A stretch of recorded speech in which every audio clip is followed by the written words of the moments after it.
পয়লা জানুয়ারি তৃণমূলের প্রতিষ্ঠা দিবস উপলক্ষে হালিশহর টাউন তৃণমূল কংগ্রেসের উদ্যোগে রক্তদান, বস্ত্র বিতরণ ও তৃণমূলের প্রয়াত নেতাদের পরিবারের সদস্যদের হাতে শহীদ সম্মাননার ব্যতিক্রমী অনুষ্ঠান আয়োজন করা হয়েছিল। তৃণমূলের প্রতিষ্ঠা দিবসের অনুষ্ঠান মঞ্চে কি বললেন বীজপুরের বিধায়ক সুবোধ অধিকারী? দেখে নেব এই কালের সেই বিশেষ প্রতিবেদন।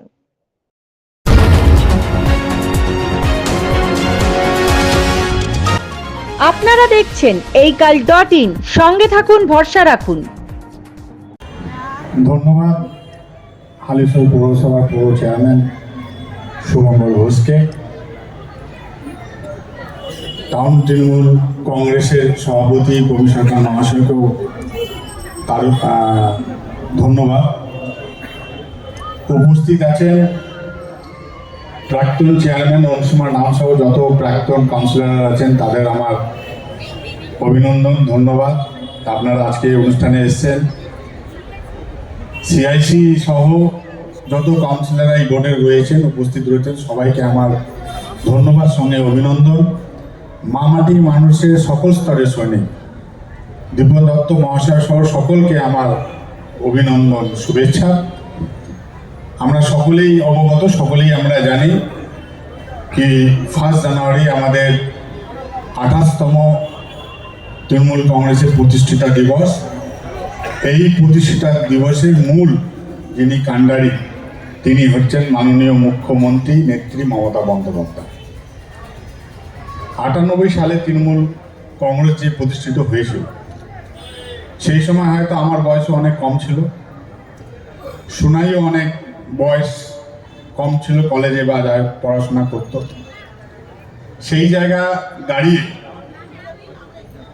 তিনি যে সংগ্রাম করে পশ্চিমবাংলার মানুষের যে গণতন্ত্র অধিকার পাইয়ে দেওয়া, 34 বছরের বাম শাসনের এই জগদ্দল পাথরটাকে সরানোর জন্য একমাত্র সেই সময় নেত্রী মমতা বন্দ্যোপাধ্যায় কংগ্রেসের যুব কংগ্রেসের নেতৃত্ব হয়ে তিনি প্রথম লড়াই লড়েছিলেন 1993 21শে জুলাই। সেই লড়াইতে তিনি যুব নেত্রী ছিলেন। সেই যুব নেতৃত্বে আমাদের 23 জন শহীদ হয়েছিলেন। সেখান থেকে শুরু হয়েছে বাংলার মানুষের যে গণতন্ত্র অধিকার পাইয়ে দেওয়া লড়াই মমতা বন্দ্যোপাধ্যায় শুরু করলেন। কি গণতন্ত্র অধিকার ছিল? আপনারা এখানে সিনিয়র মানুষ অনেক আছেন, কি আপনারা জানেন কি যেই সময় বাম শাসন, সিপিএম এর শাসন বা সিপিএম এর সরকার ছিল, সেই সময় মানুষ তার ভোটার অধিকার দিতে পারত না। তাদের ভোটার অধিকার লুট করা হতো।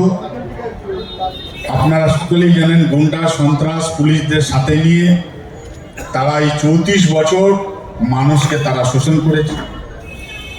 এই শোষণকালের মধ্যে দিয়ে আমাদের নেত্রী মমতা বন্দ্যোপাধ্যায় বারবার বাংলার মানুষের গণতন্ত্র অধিকার পাইয়ে দেওয়ার জন্য নিজের উপরে অত্যাচার হয়েছে, তিনি বারবার তার জীবন মৃত্যু তার উপরে আঘাত করা হয়েছে, মৃত্যুর সঙ্গে লড়াই করে তার প্রত্যেকটা অঙ্গ প্রত্যঙ্গ আপনারা জানেন মেডিকেলে নিয়ে তার খুব দুরবস্থা। সেই অবস্থার মধ্যে তিনি বাংলার মানুষের আপমন জনতা গরিবের অধিকার তিনি ছাড়েন। তিনি যখন প্রথম ভোটার কার্ড নিয়ে যখন আন্দোলন করেছিলেন, তখন এই জ্যোতি বসু, তখন স্বর্গীয় জ্যোতি বসু তরুণ সরকার, তিনি বলেছিলেন কি মমতা পাগল হয়ে গেছে। কিন্তু আজকে দেখুন মমতা বন্দ্যোপাধ্যায়ের অধিকার, এই গণতন্ত্র অধিকার যে ভোটার কার্ড সারা ভারতবর্ষে চালু হয়েছে। মমতা বন্দ্যোপাধ্যায় যেটা করে বাংলায়, যেটা প্রথম হয় ভারতবর্ষের মানুষ সেটা শেষে করে। সেই গণতন্ত্র অধিকার করতে করতে আপনারা সকলেই জানেন তিনি মনে করেছিলেন কি তিনি মনে করেছিলেন কি কংগ্রেসের সঙ্গে যদি থাকি তাহলে এই বাংলার মানুষকে আমি আর গণতন্ত্র অধিকার করে দিতে পারবো না। তিনি নতুন দল প্রতিষ্ঠিত করলেন, সেই দলের নাম তৃণমূল কংগ্রেস। মা মাটি মানুষের তৃণমূল কংগ্রেস তিনি প্রতিষ্ঠিত করলেন। আমাদের সেই সময় কথা আছে কি যারা সেই সময় কংগ্রেস লিডাররা ছিল তারা এক অংশ সিপিএম এর সঙ্গে আঘাত করে তারা নিজেদের আখের গুছিয়ে চলত। মমতা বন্দ্যোপাধ্যায়, আপনি সকলেই জানেন, তিনি লোভী নয়, তিনি মানুষের লড়াই। মমতা বন্দ্যোপাধ্যায় সেই কাজটা করেননি বলে বারবার মমতা বন্দ্যোপাধ্যায়ের উপর আঘাত। তিনি কংগ্রেস থেকে বেরিয়ে নতুন দল তৃণমূল কংগ্রেস, তিনি মামাটি মানুষের কংগ্রেস তিনি প্রতিষ্ঠিত করলেন 98 সালে এই 1 জানুয়ারিতে। মমতা বন্দ্যোপাধ্যায় যারা সাথ দিয়েছেন সেই সাথের সুফল আমরা 2011 সালে আমরা সেই ফলটা পেয়েছি। বাংলার আপামর জনতা দুহাত ধরে মমতা বন্দ্যোপাধ্যায়কে প্রথমবারে তিনি মুখ্যমন্ত্রী করেছেন। আমরা যখন 2011 সালে আমাদের মুখ্যমন্ত্রী হয়েছে, তারপরে 2014 নির্বাচন গেছে লোকসভা, তারপরে 2016 নির্বাচন হয়েছে। তো আমি বলি, যারা 98 সালে তৃণমূল কংগ্রেস যারা করেছিলেন তাদের অক্লান্ত পরিশ্রম, তাদের মমতা বন্দ্যোপাধ্যায়ের যে লড়াই, সেই ফলটা আমরা 2011 পেয়েছি, 16 পেয়েছি। 2019 সালে আপনারা দেখলেন আমাদেরই দলের যারা কিছু মানুষ তৃণমূল কংগ্রেসকে ছেড়ে দিয়ে তারা অন্য দলে, আমাদেরই যারা কর্মী, যারা একসঙ্গে দলটা করেছে, যারা একসঙ্গে পার্টিটা করেছে, সেই সময় 2019-এ দলের মধ্যে অন্তর্ঘাত করে তারা বিজেপি বা অন্য কোনো দলে তারা গিয়েছিলেন। সেই সময় শুরু হলো 19-এ, আপনারা জানেন, ব্যারাকপুর লোকসভা কেন সারা বাংলা জুড়ে আমাদের যখন সারা পশ্চিম বাংলায় বিজেপি 18টা আসন পাওয়ার পর সে তাণ্ডব আপনারা সকলে বাংলার মানুষ দেখেছে। মমতা বন্দ্যোপাধ্যায় সবসময় 3টে স্তরে তৃণমূল কংগ্রেস তৈরি করেছে। একটা যারা 98 তৃণমূল কংগ্রেস যারা তাদের ইয়েতে আমরা 2011 বা 2016 আমরা যে ফলটা পেয়েছে তৃণমূল কংগ্রেস, আমি তাদেরকে নতমস্তক কৃতজ্ঞতা জানাই কি তারা ছিলেন বলে আজকে হয়েছে। আবার ঠিক 2019-এ যখন আপনারা দেখেছেন কি 18টা সিট বিজেপি পেয়েছে, সেই সময় আরে একজন সেনাপতি আমাদের আবির্ভাব হয়েছিল, তার নাম অভিষেক ব্যানার্জি।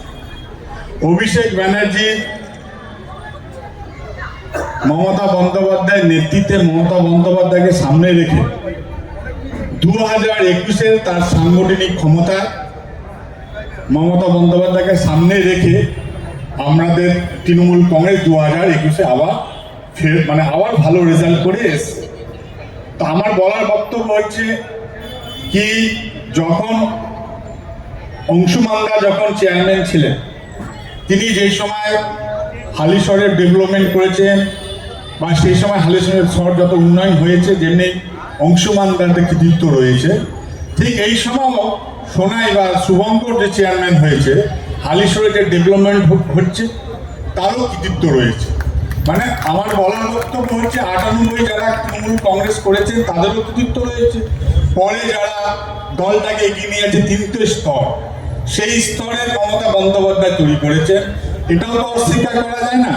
2021-এ মমতা বন্দ্যোপাধ্যায়কে সামনে রেখে অভিষেক বন্দ্যোপাধ্যায় যে সাংগঠনিক লড়াই, সেই লড়াইতে তৃণমূল কংগ্রেস আবার ফেরত এসেছে। তো আমার বলার বক্তব্য হচ্ছে তৃণমূল কংগ্রেস একটা পরিবার। আমার খুব ভালো লাগছে, কারণ তৃণমূল কংগ্রেসের তত্ত্বাবধানে প্রবীর সরকারের সহ যারা রয়েছেন,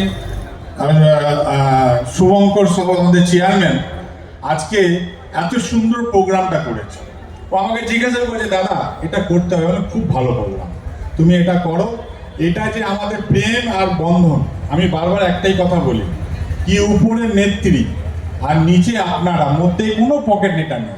আজকে আমি যদি বিধায়ক হয়ে থাকি আপনাদের জন্য, চেয়ারম্যান যদি হয়ে থাকে সে তার জন্য, এর মধ্যে কোনো বিরোধে যাবেন না। আপনারা দেখেছেন যারা যারা মমতা বন্দ্যোপাধ্যায় আঁচল ছেড়েছে তাদের আজকে কি গতি হয়েছে। মমতা বন্দ্যোপাধ্যায় আছে, আপনারা আছেন বলেই মমতা বন্দ্যোপাধ্যায় আছে, মধ্যে কেউ কোনো, আমি বারবার বলি কি, কোনো পকেট নেতা নেই। আপনারা মমতা বন্দ্যোপাধ্যায়কে সামনে রেখে, আমাদের সেনাপতি অভিষেক বন্দ্যোপাধ্যায়ের নেতৃত্ব রয়েছে, তিনি কিভাবে প্রতিষ্ঠিত করতে হয়, তিনি সাংগঠনিকভাবে কিভাবে লড়াই করতে হয় সেই পদ্ধতি তিনি দেখাচ্ছেন। তা আমাদের যে সিনিয়র মানে বাবা তো ছেলে কোনদিন বাবাকে ভুলে যেতে পারে না, ঠাকুরদা তার জেনারেশন কিন্তু ভুলে যেতে পারে না। তো পরিবারে যেরকম ঠাকুরদার একটা গুরুত্ব রয়েছে, বাবার কৃতিত্ব রয়েছে, সেরকম যেরকম ছেলে সংসারে সামলা তারও কৃতিত্ব রয়েছে বলেই একসঙ্গে থাকলে একটা পরিবার হয়। তাই আমি আপনাদের এই মঞ্চে বলে যাই, 2026 এই মমতা বন্দ্যোপাধ্যায়কে আপামর বাংলার মানুষ দেখবেন দুহাত ধরে আশীর্বাদ করে প্রায় 250টার বেশি সিট দিয়ে বাংলার মানুষ জয়যুক্ত করবে। তাই আজকে সবাইকে হ্যাপি নিউ ইয়ার।